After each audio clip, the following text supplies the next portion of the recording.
Dangiškasis Tėve, ateiname pas Tave su dėkinga širdimi. Tu esi mūsų ganytojas, mūsų pradžia ir pabaiga, mūsų šaltinis viskam, ko mums reikia. Ačiū Tau, Viešpatie, kad man niekada nieko netrūksta, nes Tu aprūpini mane kiekvieną dieną.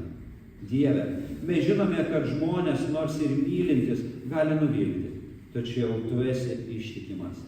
Meldžiame, kad visada prisimintume, jog mūsų stiprybė ateina iš Tavęs, o ne iš žmonių. Viešpatie, kai susidurime su išbandymais ir nerimu, padėk mums kreiptis į Tave ir rasti ramybę Tavo glėbyje. Jėzau, Tu kvieti mus ateiti pas Tave su visais savo sunkumais ir pažadi mus atgaivinti.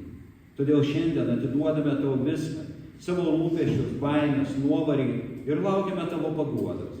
Viešpatie, būk mūsų tvirtas pamatas, ant kurio statome savo gyvenimą. Padėk mums kasdien gyventi pasitikint Tavimi, žinant, kad Tu esi tas, kuris mus stiprina.